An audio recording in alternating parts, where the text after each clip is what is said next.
Well, thank everyone for coming out to tonight's town council meeting. If you could please stand and join us in the pledge of allegiance. I pledge allegiance to the flag of the United States of America and to the republic for which it stands, one nation, under God, indivisible, with liberty and justice for all. I believe Keith Rickenberg is here to lead us off.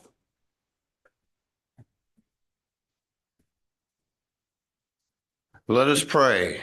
Heavenly Father, we are so grateful for all the things that we see that you're doing around our town, that you are seeming to bless us in a time of great turmoil, but great things going on.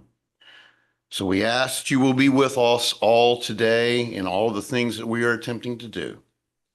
We ask that you will be with all the people who serve our town and our community. Watch over our police department that put their lives on the line every day. Be with our fire department and all the things that they are doing to protect our lives, to help those in need. We ask that you will be with the clerk's office and all the people who work in the office. Lord, watch over them as every day they go through the piles of paperwork and all the phone calls that they have to get through and the things they have to do. Give them strength every day. Help them to keep their minds clear for all that they need to do. Be with the members of our town council this evening. All the decisions that weigh so heavy on them. Lord, we ask that you will bless every thought and everything that they do. Lord, we also ask you to be with our street department who never get us enough credit for all the things that they do. And for all the people of the departments and all the committees and all the things that are going on, we thank you for every last one of these volunteers who work so very, very hard. So we would ask you will continue to bless our town and everyone in our community as we all strive for the same thing, a viable and prosperous community. Thank you for all that you have done. In Jesus' name, amen. Amen. Thank you. Now call a meeting to order. Liz, if you can do roll call. Silas Bailey. Here. David Pinkney. Here. Daniel Bragg. Here. Eric Gifford. Here. Levi Brock. Here. Ronald Stone. Here. Michael Hood. Here. You have a vote. President, if I may, before we get underway. Yes, sir. Change to your agenda. I'm going to request a presentation. Indian American Water has been added. And under new business action item number 5, the real property in the town of Sheridan, the Seaver property. That's been postponed until your next meeting. It's going to be a little more involved as far as drafting that agreement. So we'll table that for the scene. Thank you. The minutes from the March 3rd meeting. Everybody had a chance to review those. Any corrections, questions? I'll make a motion. We approve the minutes from the March 3rd town council meeting. Second. I have a motion and second as presented. All those in favor say aye. Aye. All those opposed? Passes. Consent agenda. We have the one item there. Monthly finance report for February. Any questions? Corrections? I'll make a motion. We approve the consent agenda as presented. Second. I have a motion and second as presented. All those in favor say aye. Aye. All those opposed? Passes. We will start with Indiana American Water then.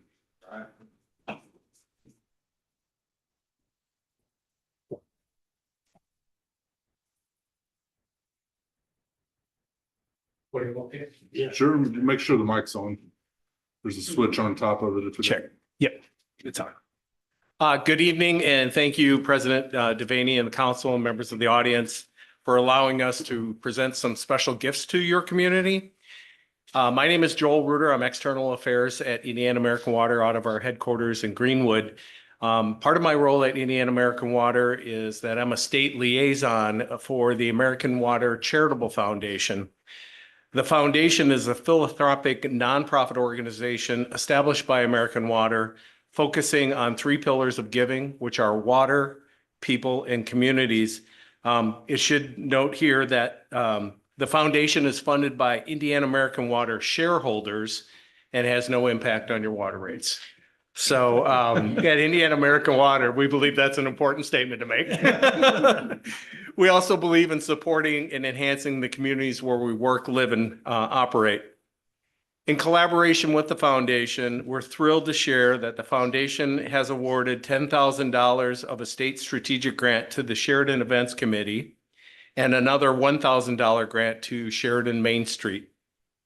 Every year, we have a state review committee that receives input from our local leaders, and in this case, Matt Hess, our operations manager for the region, and also Todd Gleber, who is our Sheridan operations supervisors, on investments that matter here in Sheridan. These two organizations were nominated, and we wish to express our most sincere thanks for the positive impact that they are having in Sheridan. Since 2012, the foundation has provided funding through grants and matching gifts that are important to our employees, to the communities served by Indiana American Water, and to qualifying 501c3 organizations. And again, our state review committee wants to express how much we value being a part of the Sheridan community, and we look forward to continue working together to addressing future needs here as well. So at this time, I don't know if I'm breaking protocol, but we'd like to ask representatives of the Sheridan's Events Committee and Main Street for a photo opportunity and invite any council members if they would like to attend, or if that's not preferred, we could step outside. Come on up. Okay, all right. I'm gonna let you guys. Go on up, Dave. Take the photograph. Yeah, for Dave. He said, Go, go. No. No, Would you like to join, anyone who wants to join in? We'll they're coming pull up. over this way. Sure. Here, you just do it right here. We'll stand up behind you. There you go. I'm never in the photos. Do the intros. Okay, we gotta tighten it up. You're really close together. You like to hold the chair? Oh, yeah. Come around. Go ahead, just slide that way. All right, if you can't see my camera, I can't see your face. All right, I'm gonna take a couple. All right, one. Okay, 2, 3. There we go. Thank you very much. Thank you. All right, Thank you so much. Thank you for your time. Thank you. Thank you. You guys can come back next 2 weeks. We want to dry race off. We'll just keep it there. But I'd like to really, on behalf of the council, thank Indiana American Water for their donation. These are two really good groups in our town that definitely can use the money. So thank you very much. It is very appreciated. Dustin Dixon, candidate for Hamilton County Sheriff, come on up to the podium.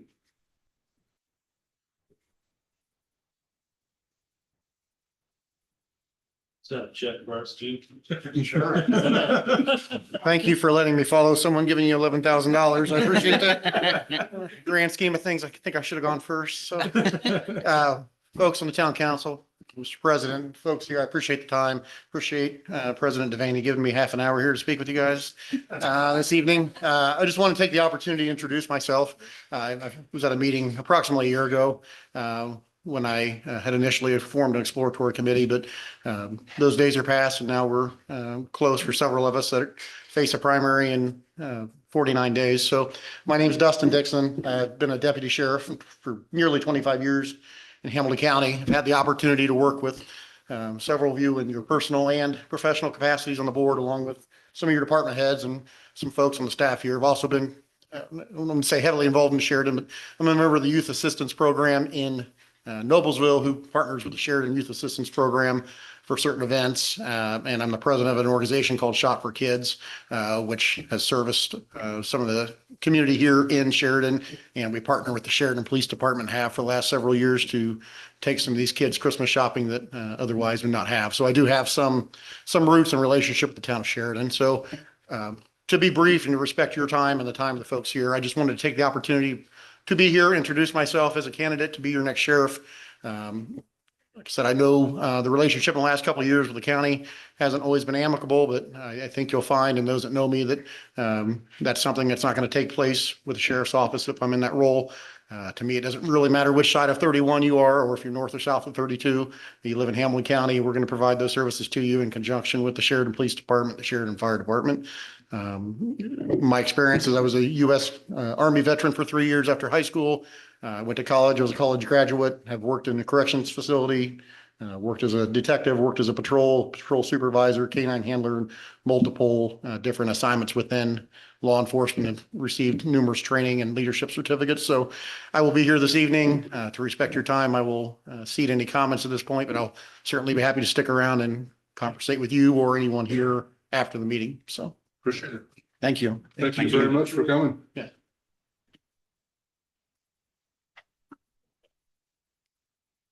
Any other special presentations? Move on to old business, request to fund 4th of July fireworks. So this has been tabled from a previous meeting.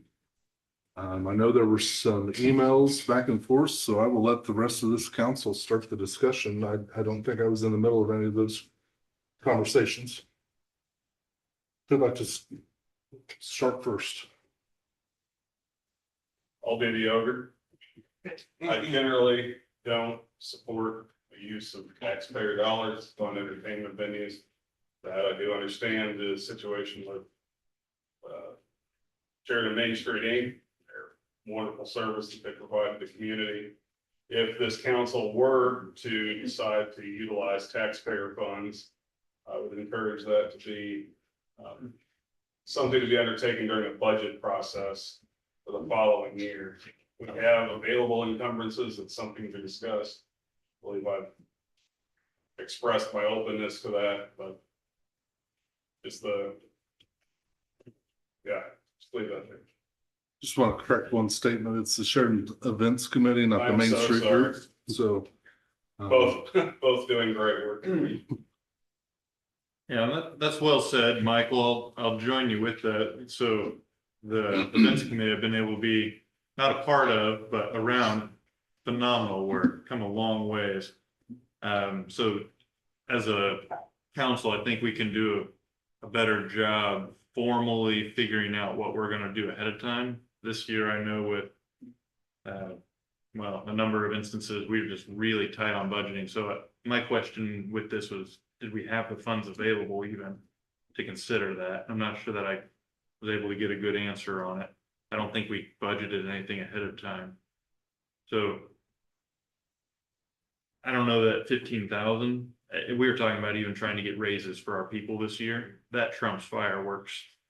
We can keep our town people employed in a good way. So something would be good. I'd be all right with something, but either way, to Michael's point, something for 2027, if we can figure out how to more formally put this on our budget, that'd prepare us for situations like this. I think we weren't quite ready for. Yeah, I just want to interject. We did give 4 to 6% raises to our employees this already. We were looking to do more potentially midsummer.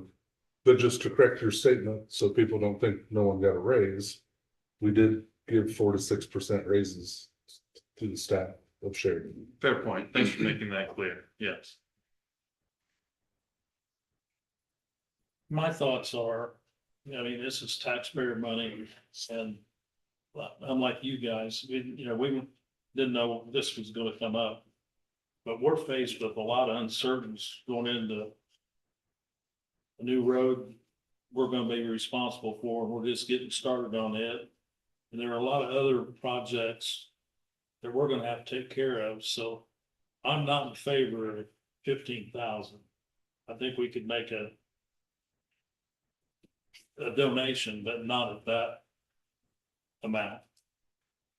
You have a recommended amount?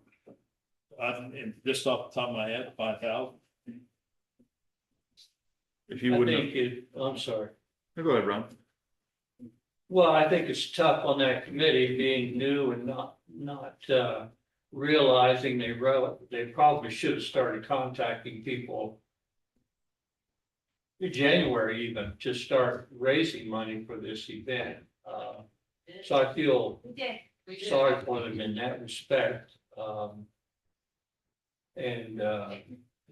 I feel like we should support them, but I would, I don't know, are you ready for a motion? No, I'd like to hear from Okay. the other two. I'd like to hear everybody's opinion. I would concur with everybody's statement. You know, we do have a lot of things coming down the road. The effects of the new Senate enrolled acts, that I think we're still kind of navigating through those, items. And we're still not 100% sure, I think, of what some of the effects of those are going to come from. I too think that this would be something that when we start the budgeting process this summer, we could definitely put that build something into the budget, to help with the fireworks and those matters. But I would be in favor of a $5,000 donation, and not to exceed that amount. It just, I agree with pretty much everybody.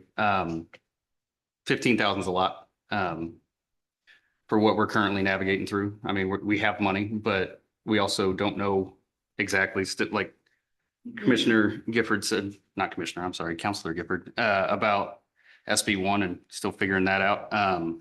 I think there needs to be, going forward in future years and whatnot, more hand-in-hand work with the events committee. But that, not necessarily with this council, but with maybe some other committees, but either way, I think 5,000 is what we gave last year. I'm fully in support of giving them 5,000 again this year. I'll just make one quick comment on what Ron said. Yeah, they had quite a bit of turnover on that committee, but very, very early on with the new setup, they were out raising money. I was sitting in a meeting with them months ago where they were talking about donations and raising. So I do want to make sure it doesn't look like they're scrambling last minute for donations. With the number of $5,000 being bandied about as a donation from the town, keeping in mind that this is taxpayer dollars, not this council providing that money, what funding or what fund is being proposed to pull this money from? But they historically had a promotions appropriation for things of this nature. It's a range from flowers for a funeral to the scale of this. I have other comments for gratification to finish this discussion. And what is the current funding level of the promotions fund? Turn to the left and color, she had an appropriation. I'm sure you have a copy of mine.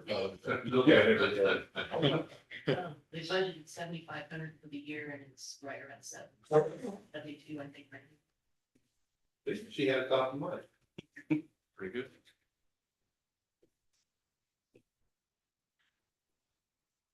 Any more discussion? You, Me? It is taxpayer money, but it is for the taxpayers. So my take on it is 15 might be a little high. We don't do anything else from January 1 to December 31st. I think we should do it in lieu of the amount our budget is. This is change in the cushions of a couch that I'm sure we could figure out where to go with to find $15,000. I'm just one of 7. That's kind of why I didn't interject into the email going back and forth with comments being made. But again, in my opinion, the town doesn't do any other functions for the community. And this is for the community, paid for by taxpayers of the community. That's why I'm in a disagreement with everyone up here. I'm not saying I'm right or wrong. It's just my opinion. In that case, I believe it should be a function of the budgeting process for the following year, much like all the rest of our appropriations. I don't disagree with that, but it's something that popped up on us after the budgeting process was done. So no, we're not going to take comments.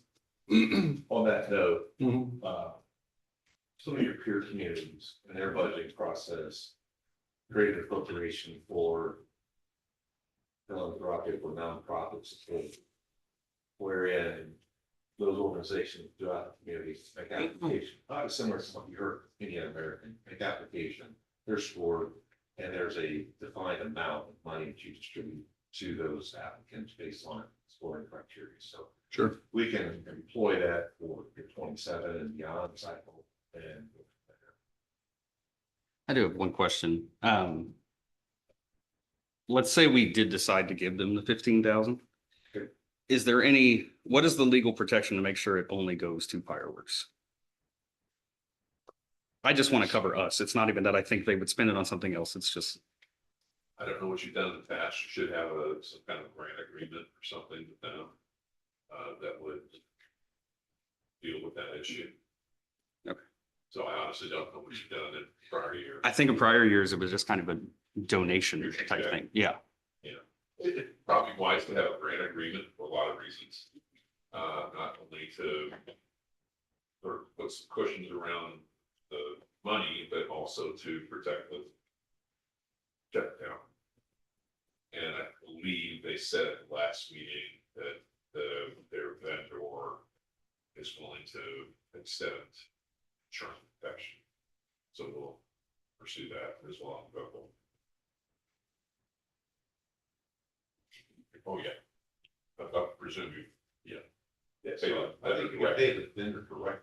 but I still think there should be an agreement. Understood, it's not, if you're uncomfortable with handing the nonprofit for a check, the vendor could invoice the town directly, have it go to, or set the vendor up, I think may have done it in the past. So that expense is being paid just for that. Motion time? I think so. If there's no further discussion. I would like to mention, you gotta remember that the 250th anniversary of this summer. It's a very important event taking place. The county tourism is really pushing it. They're working on a lot of things going on. I know that the museum, we were able to get a $2,000 grant from them for some of the things that we plan on doing. And I think if Sheridan doesn't, I guess I'd have to say, put on a good show for the 4th of July, I think we're making a big mistake. And I'd like to see us help them as much as we could. You ready for a motion, Mr. President? I'm ready for anybody to make a motion. I would move that we grant the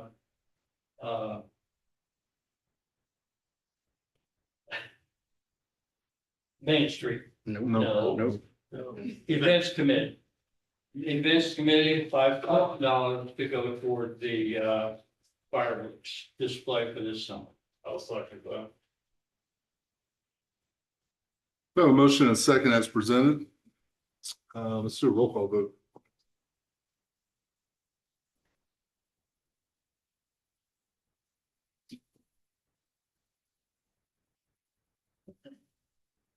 Mr. Foot seconded it. Ida Daney, Yes. Davey Kincaid, No, Ron Stone, Yes. Michael Foot, Yes. Danny Bragg, Yes. Eric Gifford, Yes. Eli Shaw. no. Motion passes. Please, events committee, please get in contact with you or Liz. For clarity, you want to pay the vendor directly? I would say let's just have them invoice the town for $5,000 portion of the fireworks, The vendor. and then we'll pay it as soon as the invoice comes in. And Liz will direct you on what the vendor, or the vendor, what the, all the paperwork they need to sign. Any other old business? Oh, yeah, there is. Update on 236th Street improvement project. So Director Kirby and I will fill in blanks here. Last week, Higgins, myself, Council Gifford, Director Kirby, at kickoff meeting with NDOT. I was very encouraged by what we heard. Again, we've got awarded over $8 million for a $10 million road. So our portion over time with funding being released, construction is 2030. 2032. 2032, is roughly $2 million. So, a lot of work has to go into, and your director has done, yeoman's work on getting the request for proposal for professional engineering. I don't know if you want to add anything to that, but those responses are due April 17th, 4 p.m. April 17th at 4 p.m. There is an action item under your new business, to grant Mr. Kirby, signing authority to keep the process expeditious.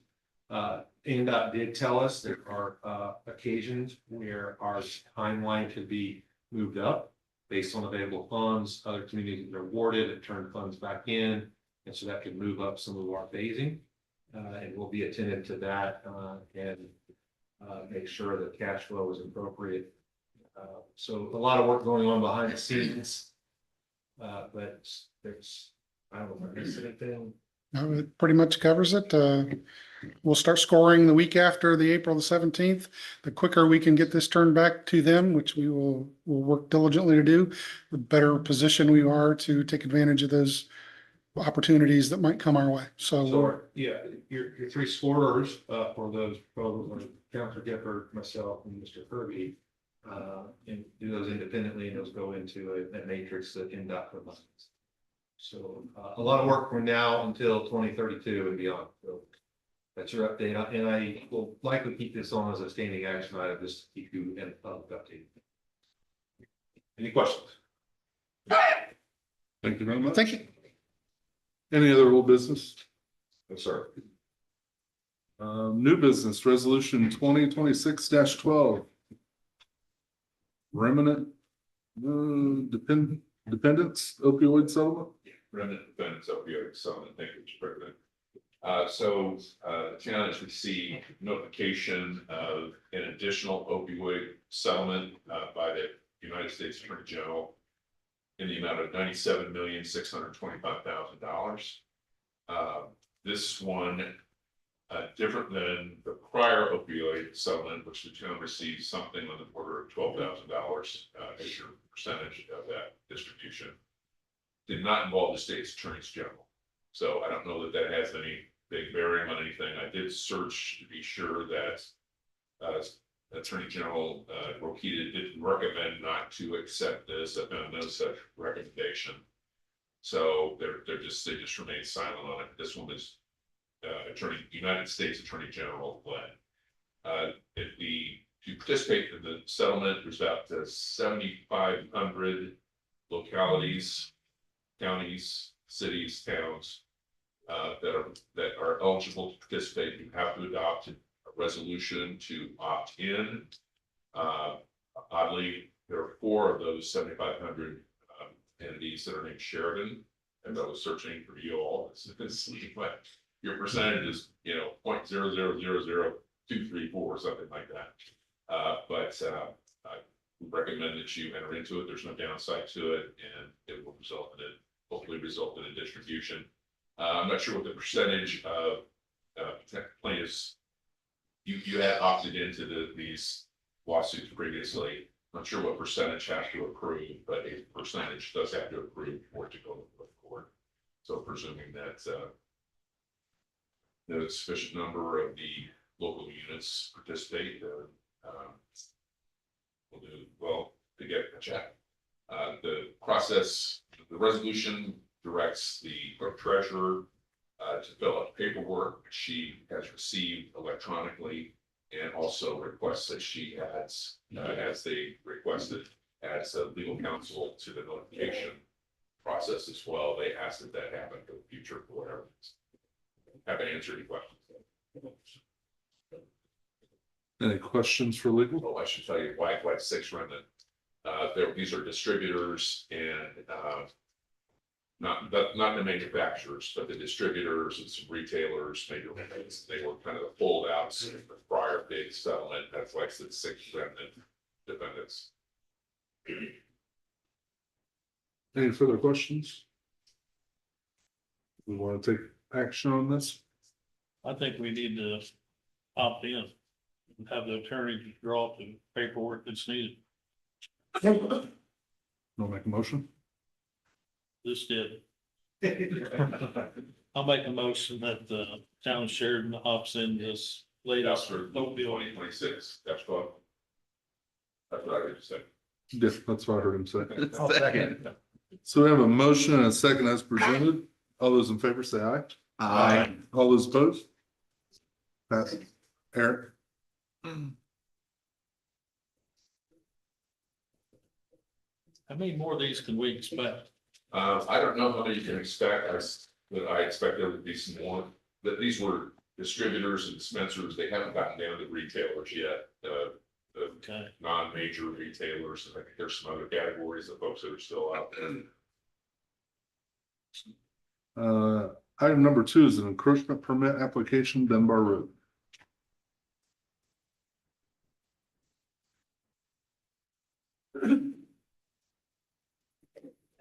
Good evening.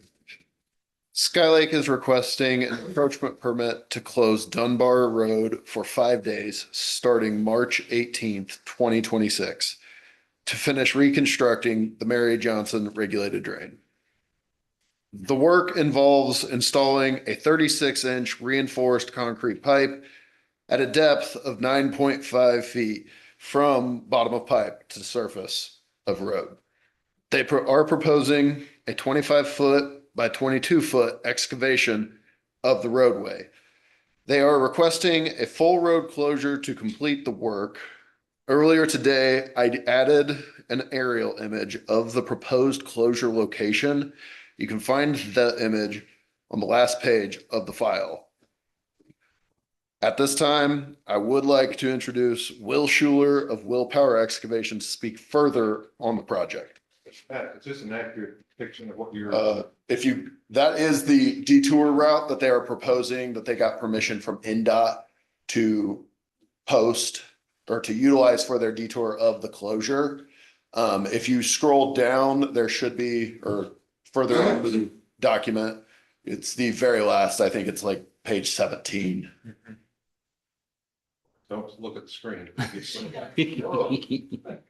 this what we're talking about? Yes, that is the location. The red line that is cutting across Dunbar Road is the Mary Johnson regulated drain that they are required to reconstruct. Out there. It's, I would say approximately 500, probably 300 yards north of 216. Hey, everybody, my name is Bill Schuler. I need to get my grandma voice. Hey, everybody, my name is Will Schuler, Will Power Excavation. We are the contractor doing this work. So this is for the county legal drain, and this is part of the off-site infrastructure improvement package for the county. So we're actually working for the county. We're bonded with the county on this work. So this has all been approved by the county and is improving the drainage downstream of the Sky Lake project. So we'll be shutting this road down. We've already had talks with some of the neighbors, but this road closure plan is a very easy and simple one because traffic can still flow both ways. The area of our closure doesn't affect anybody's driveway. And everybody who neighbors the properties will still have access to come and go as they please in either direction. It'll just be a couple day closure where maybe it's a little more convenient that they have to go north to jump around per this closure plan. So very cut and dry, very simple. We don't expect any major extensions. We don't expect any issues there. We are just confirming our MOT if we get approved here this evening. As far as if we're going to be ready to close this road down tomorrow, it may be another day before we actually close traffic off. We're going to keep traffic live as long as we can before really executing on this work and getting it done quickly to restore the roadway and ensure not to hinder the flow of traffic. So, any questions I should answer? Start date, finish date? Yeah, so the start date, we've already constructed most of this legal drain. The portion that's left is just this road crossing and the 200 feet downhill. And so we're only here talking about your encroachment, so I don't care about the rest of the drain, just road closure. Encroachment, we've got on the permit to start tomorrow. And then the actual road closure lasts 5 days. I think with today's weather, we may want to bump that back to not really close the road until 5-19, 2 days from now. Does the date on the encroachment says estimated start date 3/9, completion 3/13. Okay, I apologize. I'm not sure on that. So we're a week behind. So I just Yeah, want to scratch this out and. yeah, put that'd down be, whatever. that'd be great if you So what could. was your dates again that you plan on starting? Well, let's go ahead and pencil for 3/18 start. The road work is only 5 days, but really being in Sheridan's encroachment area, we need time to do finish grading and the grass seeding and make that look nice. And so if we can have that permit last for 2 months, just so we have time for that earthwork to settle and us to finish grade that grass and make all that look good in the spring, that would be preferable. So when you say 5 days, if you shut that down tomorrow, was that including the weekend or will that be closed? Is that just working days? Good question. That is working days.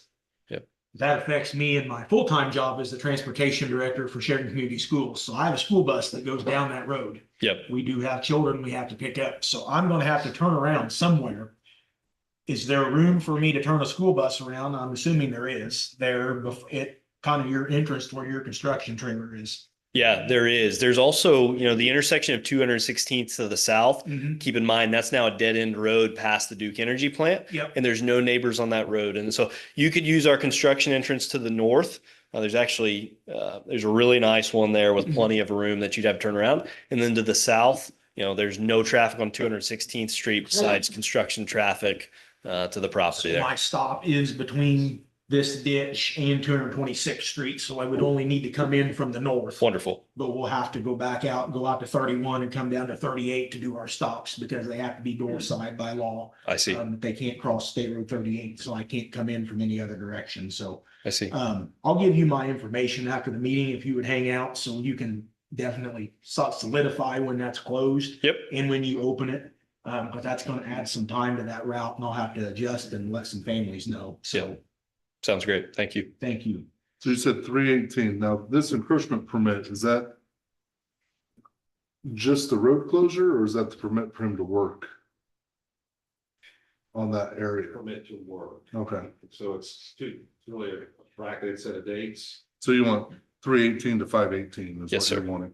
But the actual road closure is what I'm more interested in. Yeah, and that's just the 5 working days. So I want a start and finish date of that. Yeah, so that would be 5/19.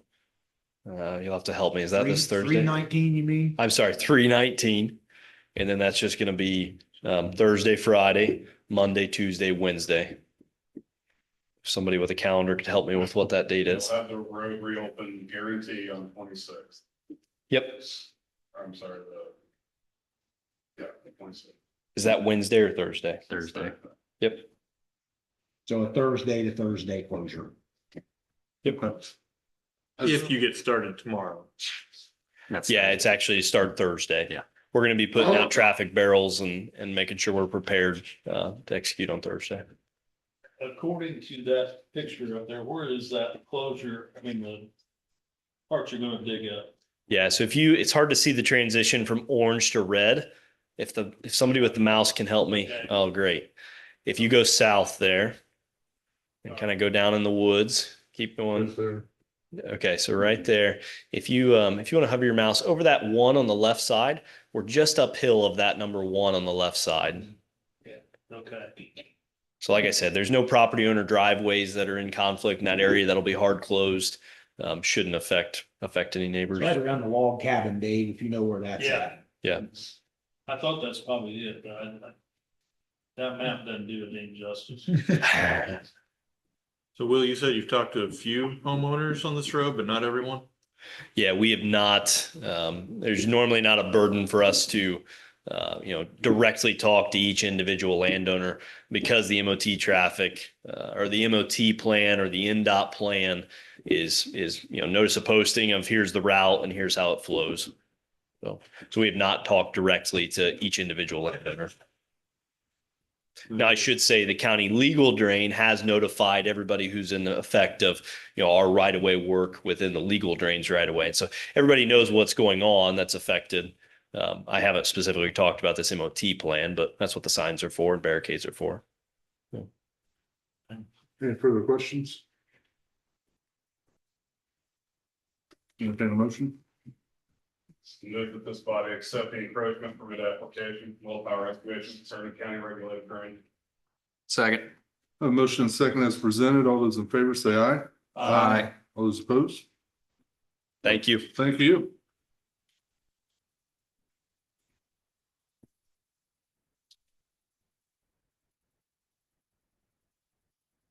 So.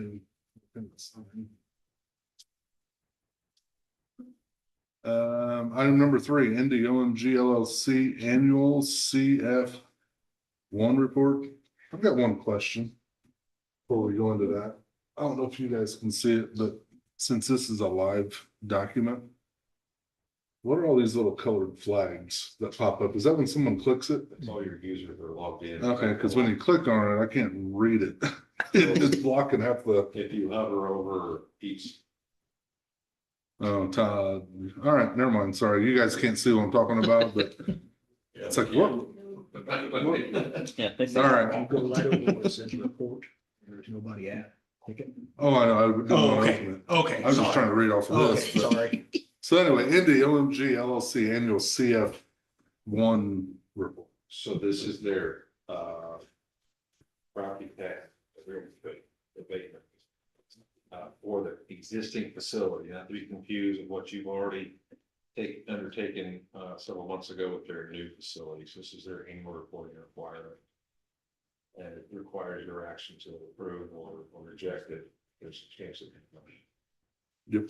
I do have one question. On the assessed value of, that says plus values of proposed project, I'm assuming there's just an accidental missing zero. It's that line. Section 4, line 4. So the cost says 1.25 million and then the assessed value is 125,000. Well, I can't speak to that, other than what's represented, on your document. So the other numbers are pretty close together, but that one, Great catch, zeros matter.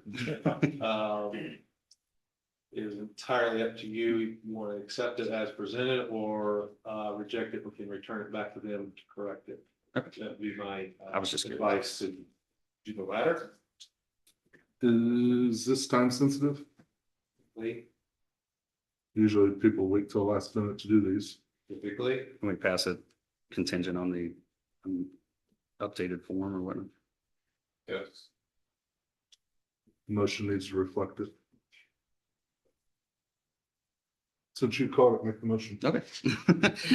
I'll make a motion. We accept NDOMG LLC's annual CF1 report contingent on an updated assessed value for values of proposed project. Second. Okay. Have a motion and second as presented. All those in favor say aye. Aye. All those opposed? Passes.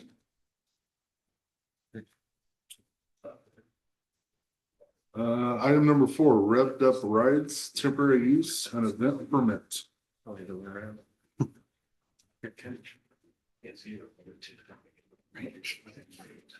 It's just the first thing. Good evening. My name is Katie Ramirez, and I am the Associate Planner in the Planning and Development Department. Before you this evening for approval is a temporary use and events permit application for wrapped up rides. I would first like to explain the reason why the temporary use and events permit is in front of you for your review. Last year, the permit was ineffective in coordinating with town departments and often left to the last minute. Additionally, there was a misconception regarding the approving authority.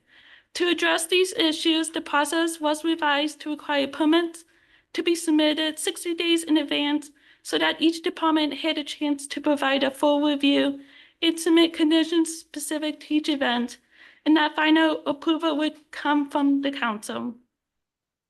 The Wrapped Up Rides Festival is planned to take place on Main Street, having a car show with vendors and a stage for music.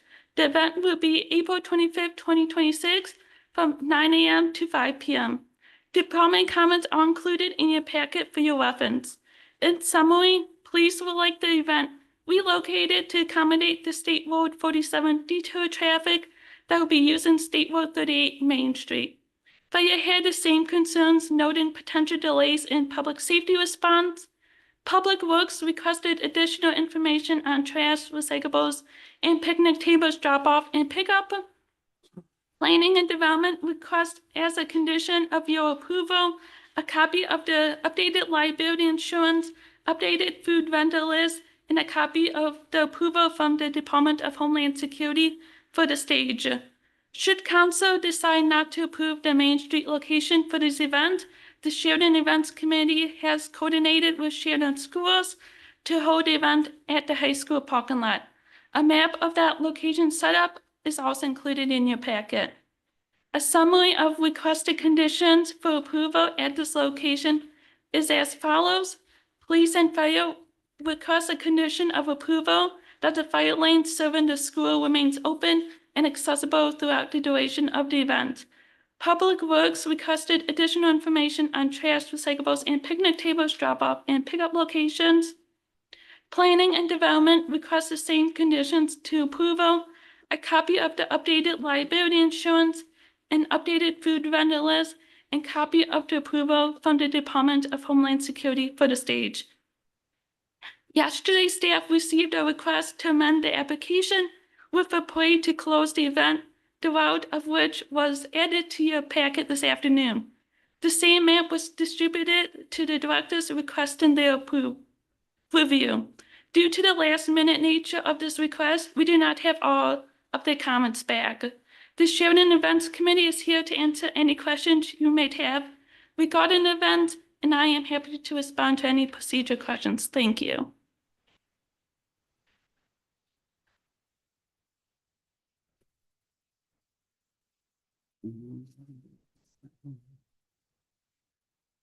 Questions?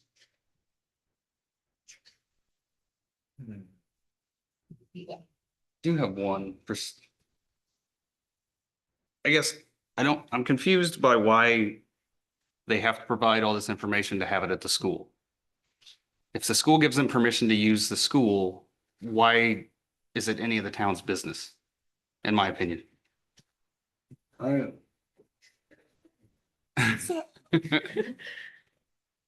The Unified Development Ordinance states that if it is a school-sponsored event, just because an event is being held at the school doesn't necessarily mean it's sponsored by them. Did the events after the football games with the church have to file these same things?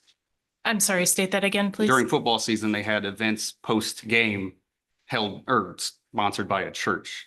Did they have to also fill out these? We were not aware of that. Was that a school-sponsored event? Not Or that was I it a know of. church-sponsored event? I'm assuming it was a church since it's a school. Then we will look into that for next year. Thank you. Oh, I mean, I don't think we should be. I guess that's where I'm coming from. Like, it's this, I mean, and the only reason I'm also this way is because I've had conversations with people at the school and they're also confused why, if they give somebody permission to use their property, why they're having to now jump through hoops with the town to have the event. Because there are portions of these events that require DHS approval and fire marshal approval. And the only way for us to know that is if this application is submitted to our office. Normally, school events don't require 400 square foot tents, don't require the cooking, that don't have cooking underneath tents. There's a whole host of things that we review. We also make sure that these events have approval from the Hamilton County Health Department, DHS for, in this particular instance, a stage. And those are not things that are normally handled by the schools. We don't have a stage, not a stage, there's no stage, or big tents for this event. It's my understanding in your initial application for to have the venue on Main Street, there was a stage in your application. It's a tent. We're not renting a stage for this. I mean, I was just curious. Completely understand. Part of staff's frustration is that we're getting this information at the meeting. Well, okay. The threshold question is, Are we having it on Main Street or is it gonna be this? That's the threshold question. Because I'm confused. Well, it's both. If you look at the stuff, the event is at the school and parade is on Main Street. Or at least incorporates Main Street as part of a requested parade closure. Starting at the high school at approximately 3:30 and ending, exiting the public right away by 4:45. Sorry, if I could clarify a couple of points. The Sheridan Events Committee has indicated to us that their preferred location is Main Street. Should this council decide that for safety reasons cited by our public safety department, that they would not like to have it on Main Street, they have already coordinated an alternate location, which would be at the schools. They have indicated to us as of this afternoon that their parade would only be hosted if the event is held at the schools. If the event is permitted on Main Street, they don't feel there's a need for the parade. And one of our biggest reasons for saying no to Main Street would be construction delays, depending upon their timelines. I assume that's what most of this conversation came from, I think. So on that note, the hesitation among staff, and I read the documents of Chief Stern and Officer Harrison here. What is NDOT's proposed schedule for closure of 47 as it relates to this event? Starts March 23rd, for 30 days, we'll be first stage, closure of phase 1. And remind me when this date is?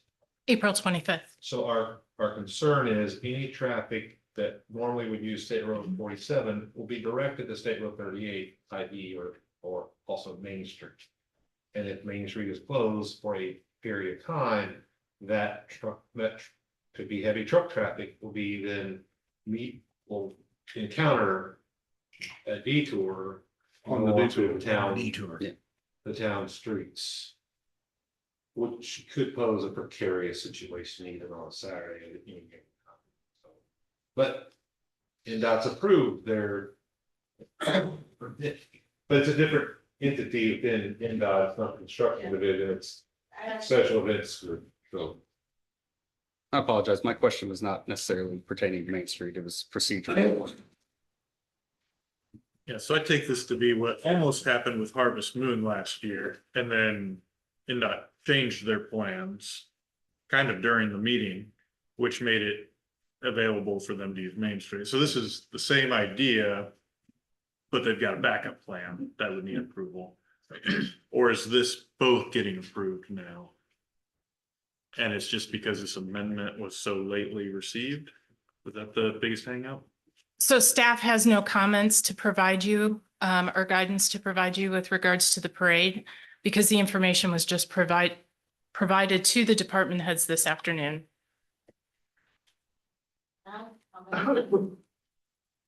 Not yet.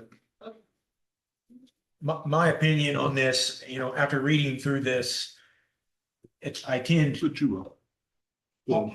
almost all NDOT meetings, in my understanding, and Director Kirby, correct me if I'm wrong, once they do the initial closure, we're going from phase 1 to phase 2 to phase 3. Is that kind of how you understand that? Yes. So I mean, 47 is going to be closed for the next 6 to 8 months. 271 days. Yeah, so, Not that he's not, but yeah, we did.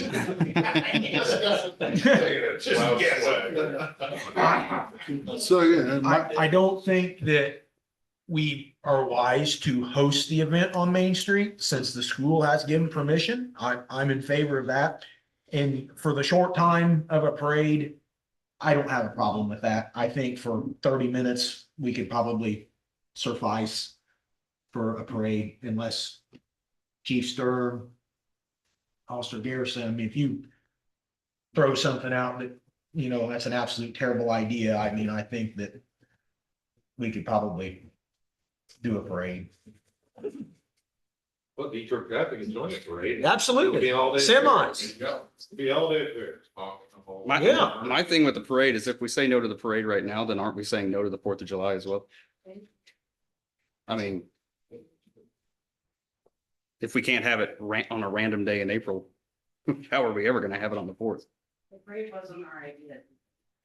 Chief Neal. Could you please come to the podium? Thank you.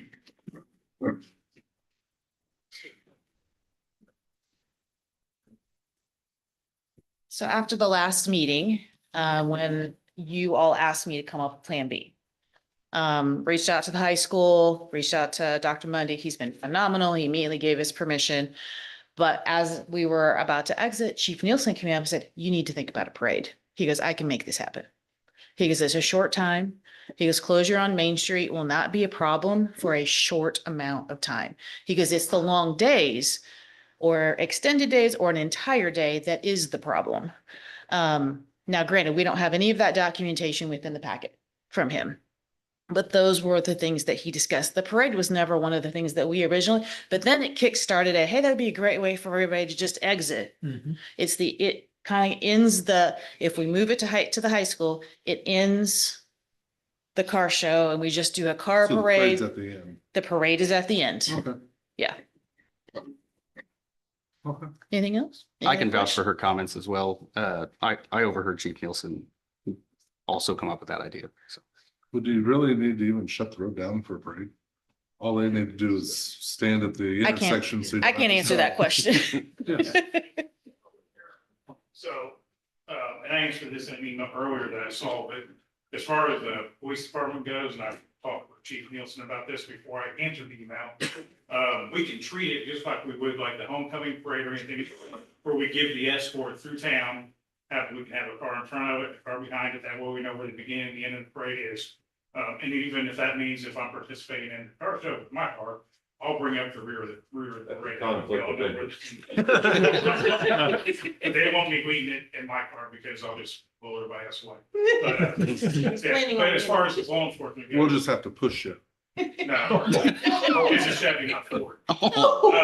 We don't have a Ford. It's getting a short meeting.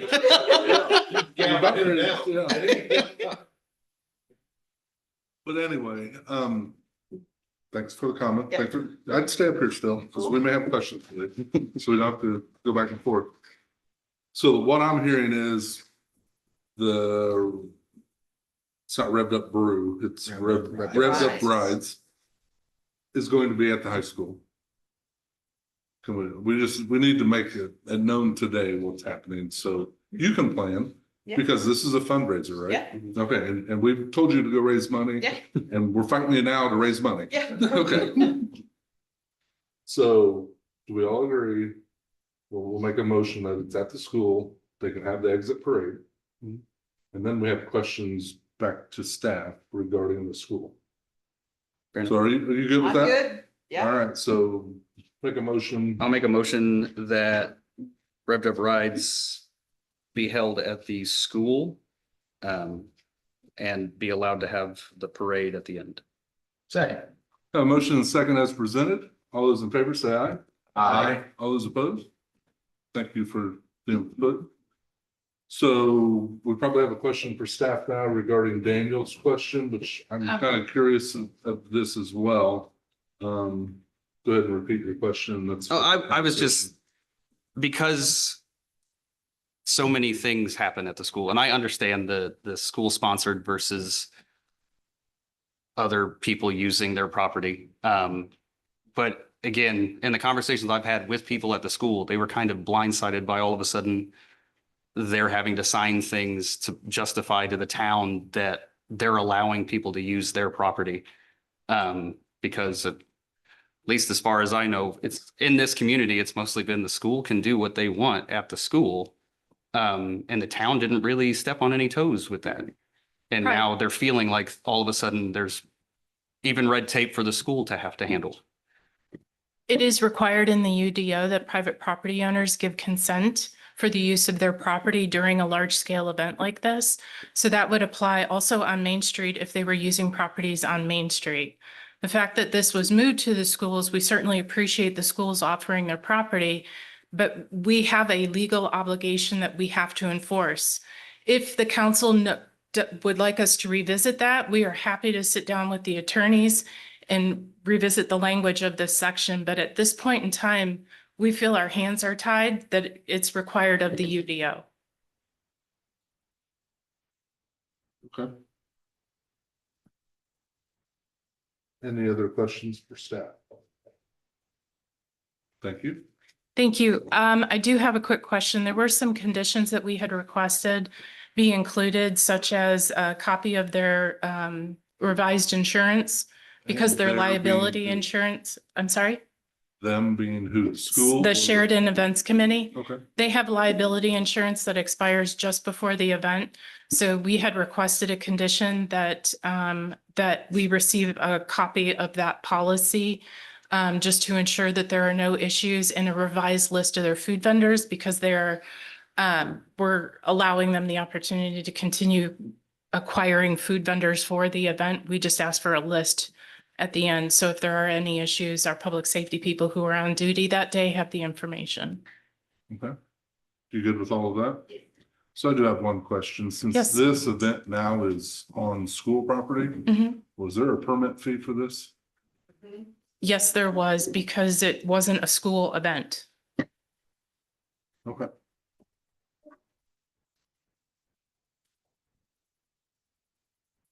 Taking notes. No, that's nicely is in charge of all these development quandaries. Okay. Any other discussion on the revved up rides, or do we move on? Moving on. Banning engineering proposal to monitor potential settling of 236th Street at Rhodes Road. I think we have Banning engineering here, don't we? Luke. Well, come on up, Luke. I told you there'd be an opposite of your talk. I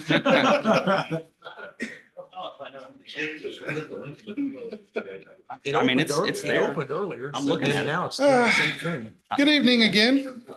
Yeah, if you're clicking. This is in It's the response folder. to Vance's complaint from the last meeting about the crack at 236 and Rhodes Road. I went out after the meeting to take a look, and Mr. Vance is 100% right. There is some kind of problem there. This has went back and forth between legal and Mr. Patron and myself and Banning. We can clearly see there's a problem. I don't know that we have a good explanation on what it is. So this particular contract, Mr. Patron and I spoke about, will engage with Bannings to do an initial survey, put some survey stakes down so they can come back in a later date and measure it again to see if it's the road that's underneath that is sinking. Is it an asphalt problem? At this point, I don't think we have enough information to know what the issue is. So the initial cost was $3,500 with a follow-up visit for $2,500. And then if we choose to each and every time do another evaluation, it would be an additional $2,500. So I'll let Lucas explain any of the technical questions about that. Anybody have any questions for Luke at this time? Do you do any contracting with SAR for subsidence modeling or anything like a LiDAR-based satellite imagery that runs scans every, say, 30 days for a contract period of a year? Does Banning Engineering engage in that, or are you limited only to terrestrial modeling? That is something I'm not sure about. Okay. I don't know how I have to answer that question. The reason I ask is because there's long-term monitoring at the proposed rates that can get very expensive over the period of, say, 3 years compared to a SAR model. So just curious. Thank you very much. I can get with Joe or the survey department and get back with you with an answer for that. Any other questions? Entertain a motion if we want to engage with Banning on this. I think it's definitely something we need to take a look at so we can follow up with the county. If there is an issue going on, I did drive out and take a look at it, and I would concur with Vance and Scott's assessment of that there is a problem. I would agree. So I will make a motion that we enter into the scope of services agreement with Banning Engineering to take a look at that for us on 236th Street. Second. I have a motion and a second as presented. Mr. Foot seconded that. All those in favor say aye. Aye. All those opposed? Thank you very Thanks much. for coming up to the podium, Luke. Great job. Mr. Patron, do you want me to stay for the ERC or? Please. Oh. Okay. Resolution 2026-13, designation of employee responsible in charge, AKA ERC, delegating contract signing authority for 236th Street and project improvements. Council, at the behest of the NDOT, this instrument is delegated authority to Mr. Kirby as your employee responsible in charge. That is an NDOT designation and certification. So he has the ability to sign off on contracts and send those to NDOT after their review. So contracts we receive, go to NDOT for review, come back, he signs, and it's then officially approved, rather than wait for your bi-monthly meetings to keep process, because there are hard timelines in this federal funding that have to be met, and this will give him that authority to sign rather than bring them and wait for a year. My question on this, do we need more than one? So we can have more than one, we should have more than one, but it has to be an ERC. So if anyone is so inclined to sit through a 4-hour NDOT training. Oh, it's not 4 hours. It's more like about anywhere from 6 to 8 hours. I stand correctly. Your recertification is 4 hours? And it's the same process every 12 months. Oh, I'm so sorry. Yeah. So when are you up to renew? May 7th. So I think we need to have two people go through that together. Well, the resolution appoints Director Kirby, but it gives the delegates to the town council president the authority to either replace or add additional Okay. parties. So we'll get together before then, so we'll just stick with the And resolution. NDOT does suggest if I'm on my way to work and something bad happens, you got to have somebody ready to step in. So ERC, another ERC is highly recommended. Away from that track on 236. Mr. President, I would be willing to attain that certification along with Mr. Kirby. Entertain a motion. I make a motion, we accept resolution 2026-13 designation of employee responsible in charge. Second. We'll give the second to Ron on that one. He hasn't done one yet. So we've got a motion and a second as what's up. I just wait quietly. As presented, all those in favor say aye. Aye. All those opposed? Thank you very much. Thank you. Does that wrap up? Any other new business? Seeing none, we'll do the finance report, and I think Ms. Junkins has something. I just wanted to share with you guys that Adams Township had our final audit, and it was for 22, 23, 24. And it was with no comments, so you're totally finished with the state board of accounts. Nice job. Very nice job. Congratulations. Any other finance reports that need to be discussed? Attorney report. Just mention a few things, Mr. President, but I don't know that we brought it to your attention. We did several members of the staff, the town, the police department, 2 officers, and the office of the mayor of Sheridan, which I presume to you, were sued by a prisoner who is alleging wrongful arrest. And we filed an appearance just so there wouldn't be a default on that. We're informed by this. And file an immediate claim with your insurance. Insurance will pick that up.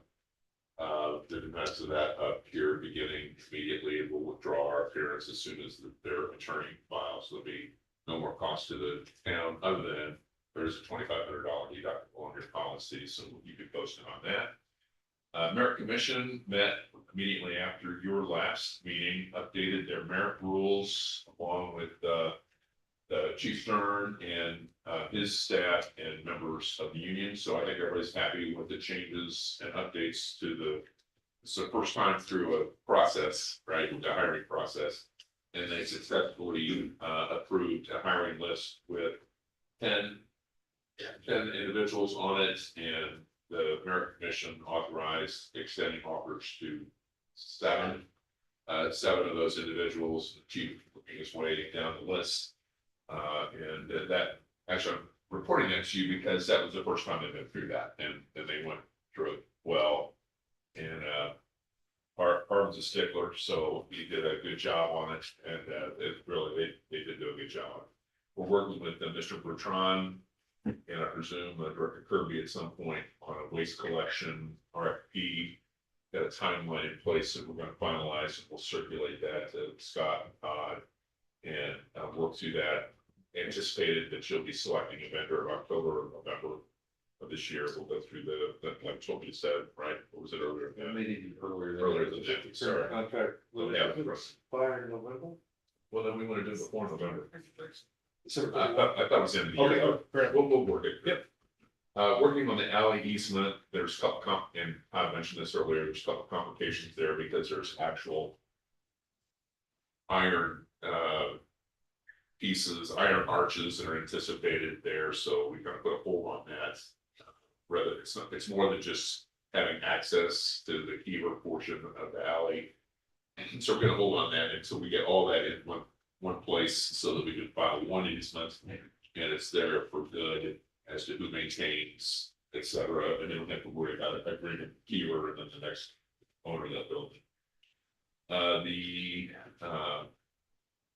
Planning Commission is considering a comprehensive plan on the 19th, this Thursday. And that should come to the council for review and approval in April, I think. Yep, and so Mr. Nice is working with Jim on that. Zach is also working with Jennifer on skylight signage is kind of in a bit of a gray area. The train station, it's in the train station if you are a Yellowstone fan. So we're trying to a couple of I like that. Yeah. So we're trying to find out exactly where that dumping needs to happen, and we'll work through that. And then we got the Watson. We had some difficulties with the Watson audio AV contract. Zach got that squared away here this last week, so he's online and moving forward. Is there anything else on that one? Yep. Happy to answer any questions. Any questions for council? General discussion? Anybody have general discussion? Mr. Kirby and Jennifer, where are we at with the permit for his building extension?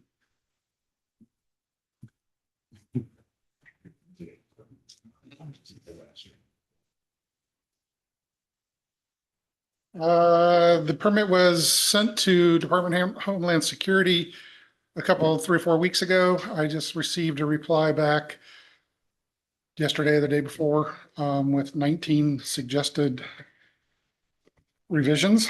So I'm working through that with Ryan right now to try to determine what that means. So once I get all those 19 different questions answered, I'll give it back to Mr. Paddock and we'll resubmit it and see what they say. So it's stuck in Department of Homeland Security.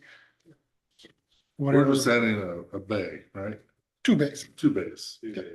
I spoke with the contractor. I think we're gonna all just start over with the design.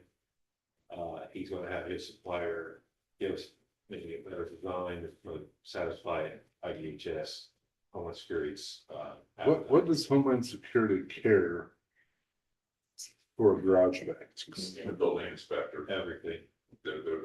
It's apparently a commercial building that houses public employees. So therefore it meets whatever requirements that it has to go to Department of Homeland Security. And some of their demands are previous plans of the existing building and things that likely don't exist in the archives. So we'll just have to work our way through it and. Was we started this October? I think Mr. Bertrand and I had conversations end of summer, so. Yeah, we're on pace for November this year. So this is true of any public building. Just the smallest one you can think of has to go, if it's publicly owned, publicly funded building, has to go through Department of Homeland Security. Okay. We're working on it. Thank you. If you're checking people.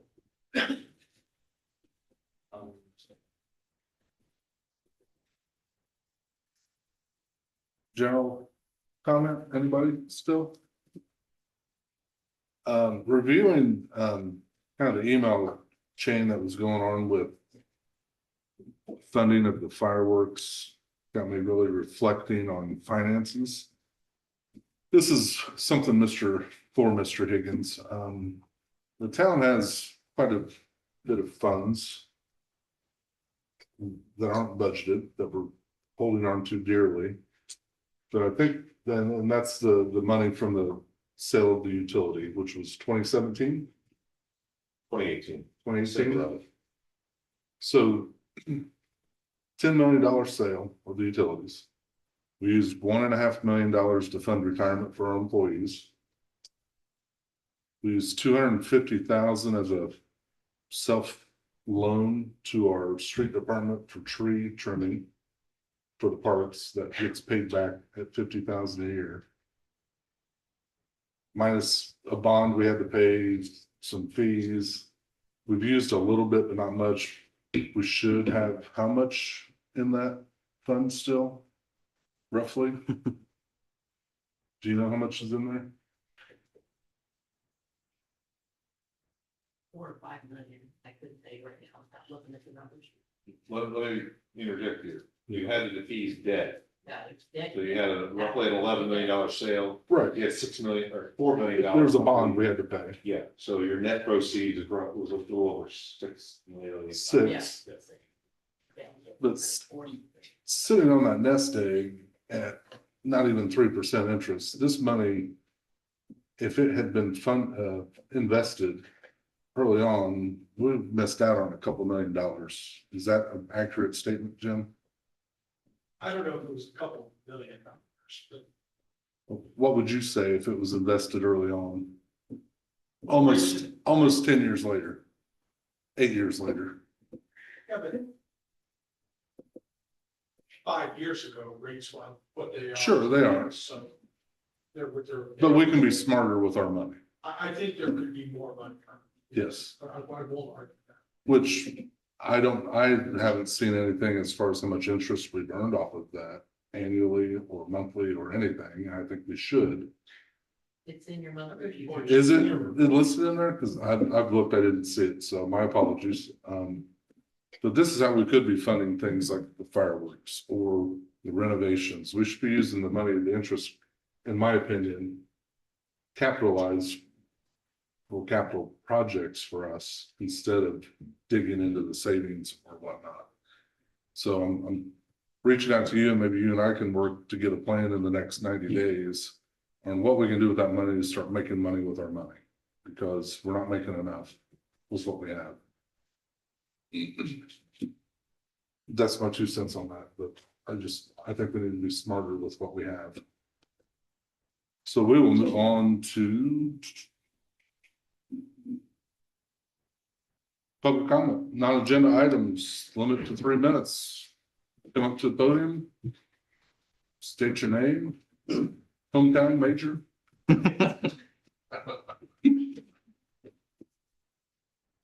Jason Harbaugh.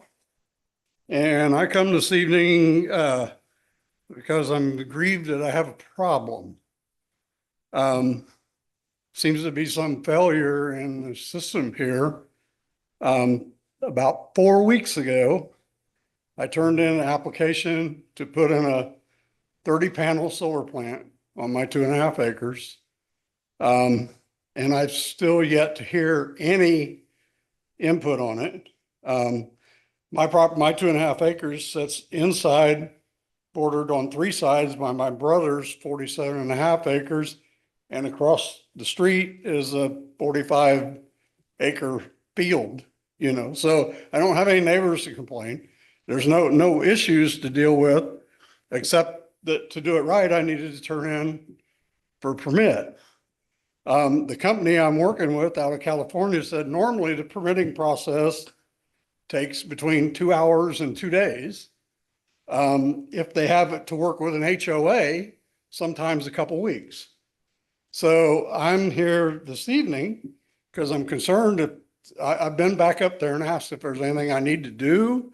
You never talk to the same person twice. I'm not even absolutely sure who I turned it into, but just whoever happens to come up there when you walk up to the window in the town. So I'm here to ask for your help and what should be my next step. Do you remember the date that you submitted your request? It was exactly 4 weeks ago today at 8 a.m. in the morning when they opened up. Because it was a Monday holiday, or I would have turned it in on Monday. So it's been 17th. Yep.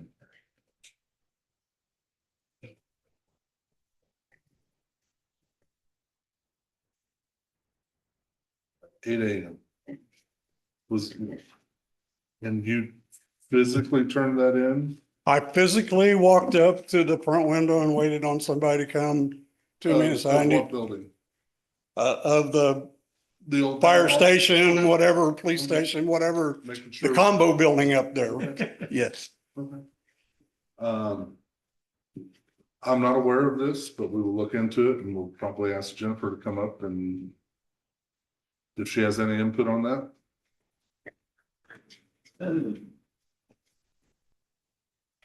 I do not. I know that we've had a couple applications for solar panels on houses, but I will follow up with my team and we will certainly respond.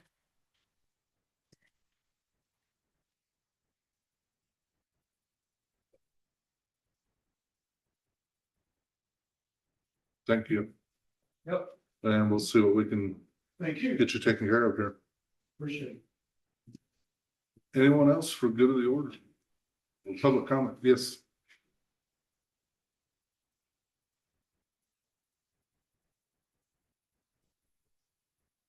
I'm Diana Schwartz. I live in Sheridan Estates and I'm a long time, pretty much lived in Sheridan all my life.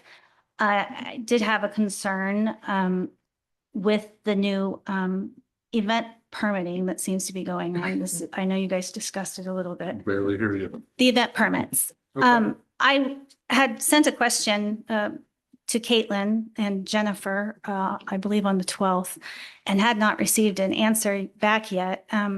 With the new permitting process that you guys are having for events, what events are required to submit that permit and pay the $200 fee?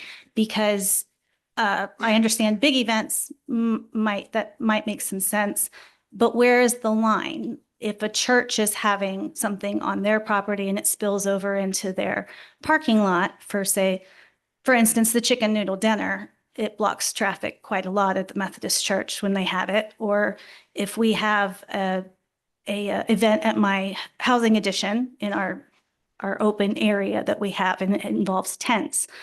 Or if I decide to have a birthday party and rent a vendor of some kind, am I required to then go to you guys and come to one of these meetings after I have submitted an application 60 days in advance and paid a $200 fee and gone through all of that process, and then you have to tell me whether or not I can have that event? Like, where exactly is that line?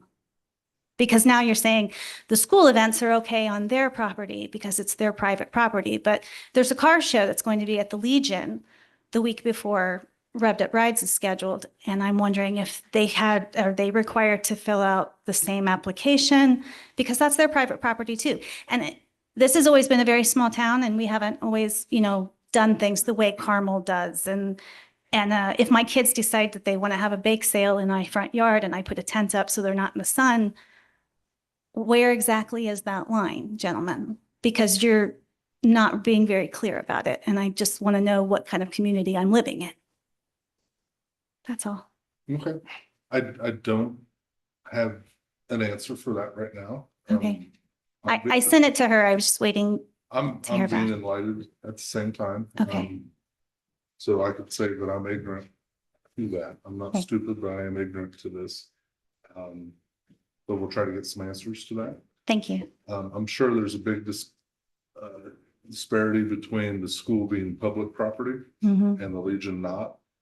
I'm not saying yes, no, right, wrong, but there is probably a difference in ownership. And I don't know, is the Legion considered public property? I don't think so. It's a privately. Right. So, And churches are privately owned too, as well, right? I would think yes. Yes. For the most part. I anyway. believe so. But I don't know, Okay. but it's definitely a good question that we should be looking at to try to better understand. Yeah. All right. Thank you.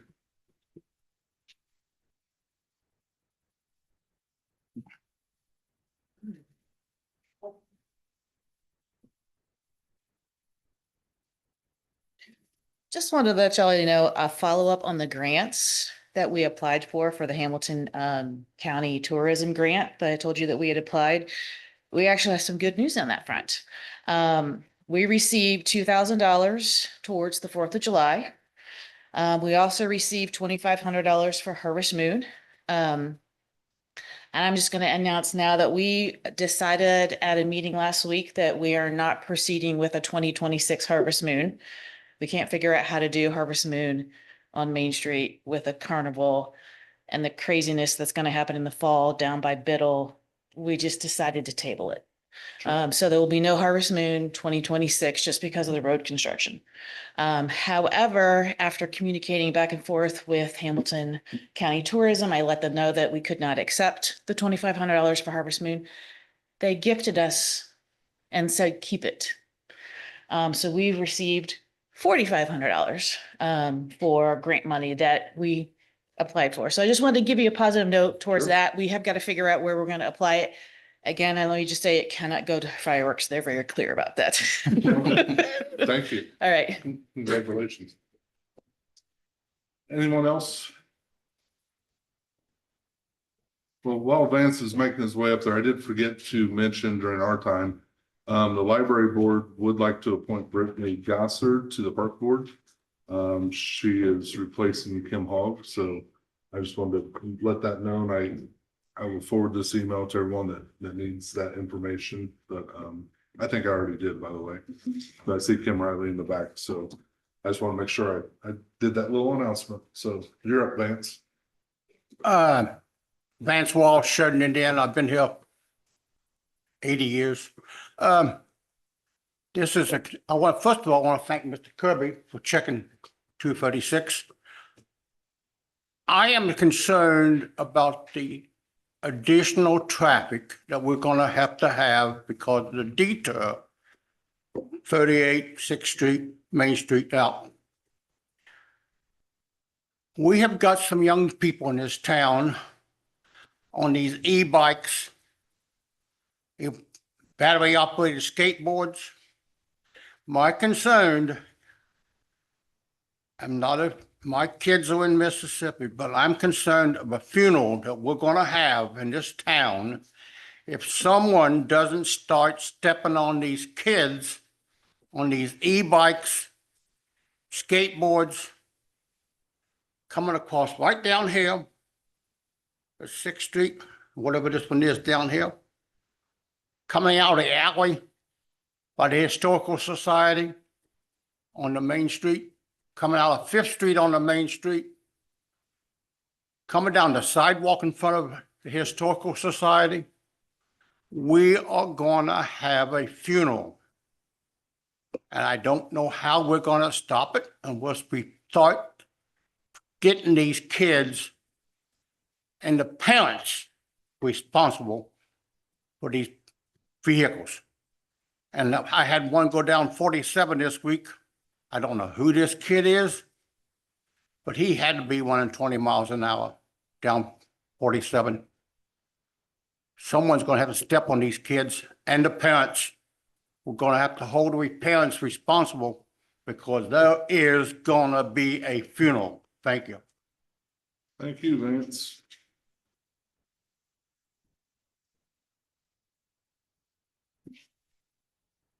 Vance usually brings up the rear, so I assume everyone is done. Actions to pay accounts payable. I'll make a motion to pay the account payable vouchers. Second. A motion and a second as presented. All those in favor say aye. Aye. All those opposed? It passes.